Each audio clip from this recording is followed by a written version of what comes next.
That may be the greatest catch I've ever seen in my life. Alright guys, in this video we are going to be talking about 5 sell high wide receivers. I know this is generally not something y'all like to hear. I know we are going to get some dislikes on this video because y'all are going to disagree with me. But guys, please, if you disagree with me on one of these players, let me know. Go down to the comments, let me know who you disagree with me on, and let me know why. I just don't want to hear, Mason, you're stupid about player X, you have no idea what you're talking about. Let me know why I don't know what I'm talking about. Let me know what I am missing. That way we can reevaluate the situation and see if we are going to come away with a different opinion, because the conversations that I have on Patreon with people every single day end up changing my opinion on some things, because y'all will bring up great points that I really did not even think about. So I really want to be having a conversation here. Go down to the comments if you disagree with me. And also, you can always come through the live stream that we stream every single night. On Thursday, we'll be going live as soon as the game ends. On Friday and Saturday, we go live at 9 p.m. Central. I would love to hear your thoughts there. But now, let's get into this video and let's talk about 5 wide receivers that we think we should be selling going into Week 11. And let's start it off with Brandon Aiyuk. Yeah, I know, with Brandon Aiyuk, y'all are going to be very confused why I'm saying this. But generally, I think with Aiyuk, this is going to be his best performance that he sees for the rest of the year. Coming off a game where he saw 14 targets. Generally, you know that I am trying to look to buy the wide receiver that sees this type of target share in his offense. I think that's going to be something that's extremely consistent week to week in terms of their overall fantasy football output. But the problem here is this offense is just going to be severely capped with how many injuries they've seen all over. And I think the one player that they are going to eventually get back, probably as soon as they come out of their bye week, is actually going to be Deebo Samuel. Now here, I'm not going to sit here and really argue whether Brandon Aiyuk or Deebo Samuel is going to be the wide receiver 1 on the San Francisco 49ers when they're both playing. I think they've each made their own very strong cases for that number 1 spot. Realistically, I think what's going to happen is they're going to split the amount of targets in this offense evenly, and they are going to be co-wide receiver 1s, which I'm not really worried about in fantasy football, except when the offense is not prolific. If we are looking at an offense that's going to be near the bottom of the NFL, that's when I want the wide receiver 1 there to be the complete alpha, soaking up 30% of his team's targets, which Brandon Aiyuk has been able to do in games without Deebo Samuel so far. I just have a very hard time believing that with Deebo coming in, with Deebo progressing on what he was able to accomplish in his rookie season. So if this offense is going to be near the bottom of the league with no Jimmy Garoppolo, with no George Kittle, I think that we are not wanting a wide receiver like Brandon Aiyuk splitting the targets with Deebo Samuel. If this offense was going to be near the bottom of the league, we need the wide receiver to be like an Allen Robinson or like a Terry McLaurin, seeing almost every single target in his offense. Okay, this next wide receiver is one of those wide receivers playing on an elite offense in the NFL. The problem is, I just think that he may be the 3rd option on this offense. Mike Evans. With Mike Evans, guys, I love the talent. I think Mike Evans is one of the most talented wide receivers in the entire NFL. He's coming off a performance where he saw 6 receptions, 77 yards, and a touchdown. What was most impressive about this Mike Evans performance, though, is that he actually saw double-digit targets, but that is something that I think is going to be very hard to project going forward, because if we had looked at Mike Evans prior to this game, in games where Chris Godwin was active, we actually had Mike Evans hovering around a 10% target share for the Tampa Bay Buccaneers. That is atrocious. I mean that is so far down the NFL leaderboard where that's putting him in the wide receiver like 60 range. I mean, you are very, very rarely productive when you're seeing that many targets. Here, so far, Mike Evans has been able to save his season a lot of weeks based purely off of touchdown volume, and we know that is something that is so hard to sustain. And I'll say, I think that this performance here by Mike Evans is going to occasionally happen even with some great other options in the offense, just because we know Mike Evans is an elite talent at the position, but I don't think that he is going to be strong enough to be able to go out there and consistently see double-digit targets in an offense that has Antonio Brown, in an offense that has Chris Godwin, in an offense that has Rob Gronkowski. I mean, really, it would be extremely difficult for Mike Evans to maintain this target number, especially knowing that he was nowhere close to this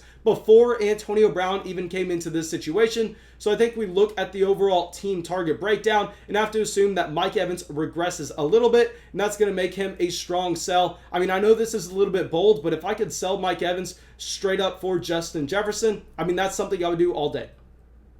Okay, so now our next wide receiver, someone that was our #1 draft day target coming into 2020. I have this wide receiver on more teams than I have anyone else, JuJu Smith-Schuster. So yeah, guys, JuJu has killed the past few weeks. I mean, he is looking exactly who we thought he was going to be. He coming away with 9 receptions, 77 yards, and a touchdown this past performance. Also seeing double-digit targets. The problem here is Chase Claypool and Deontay Johnson are going to be soaking up a lot of production. I think all of these wide receivers are going to be volatile on a week-to-week basis. I did not plan on including JuJu Smith-Schuster in this video whenever we were watching the games on Sunday, but after talking to y'all during the live streams, after seeing your YouTube comments where everyone's going down there saying, hey, guys, JuJu's an elite option. Again, look at his past 3 weeks, and guys, trust me, there is nobody on the planet that would want that as much as I do. I mean, I don't even think JuJu's mom is rooting for him to succeed as much as I am, just because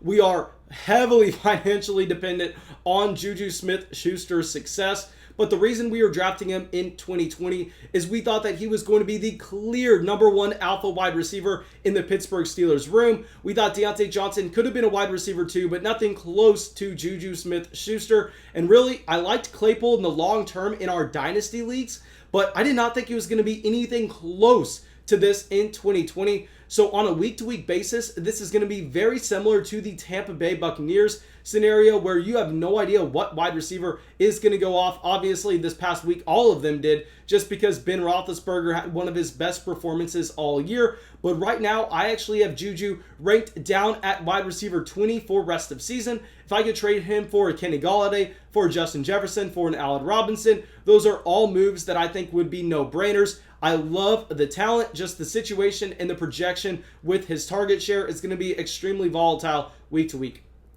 Okay, so Adam Thielen is coming in here at wide receiver 4. This is going to be a surprise to no one, as I've been consistently trying to get y'all to sell Adam Thielen, saying that Justin Jefferson is the wide receiver 1 in this offense.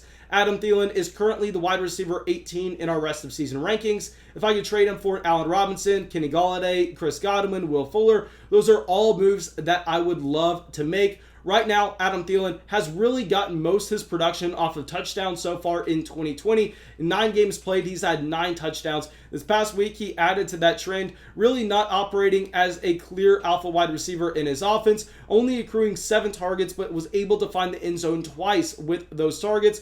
Here, I just think that with Adam Thielen, the floor is really not there. I mean, he has 5 out of 9 games under 15 points so far in 2020. Justin Jefferson is the wide receiver 1 there. So I think with Adam Thielen, we're going to try to move on where we can. Okay, now our next wide receiver, someone y'all know we were so high on 2 weeks ago, Jakobi Meyers. Jakobi Meyers, it's been a roller coaster so far. I am so glad that the majority of us in the flock have him on our rosters because he's seen his value go from a waiver wire guy to now some people are wanting to assume that he's a high-end wide receiver 3, low-end wide receiver 2. Personally, I don't think we can put him anywhere near there, knowing that N'Keal Harry is coming back healthy into this offense. I know N'Keal Harry's a bum. N'Keal Harry is nowhere close to Jakobi Meyers in talent, but he is going to be taking away some targets. Also, we know that Julian Edelman is not done for the year. Julian Edelman could be coming back any week now, and overall, this is an offense that we don't want to be significantly invested into just because Cam Newton is lowering their overall upside in terms of their passing offense. I mean, right now, just Cam looks like he is one of the worst quarterbacks in the NFL. I know that we actually got to see them take down the Baltimore Ravens this past week, but prior to that, they almost lost to the New York Jets.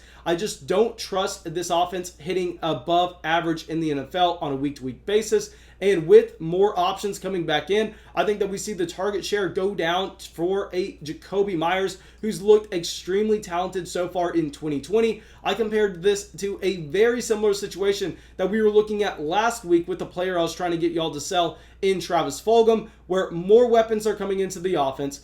and we are going to be expecting Jakobi Meyers still to be a every down player for the New England Patriots. I just think that they scale back his targets, and really this is not an offense that you can afford to do that on. Okay, so now, thank you guys. I really hope you all enjoyed this video. I really hope you all got something from it. As always, please make sure you go down there, drop a like, leave a comment, subscribe to the channel. It really, really helps us out, and I hope I'll see y'all in a live stream some night this week.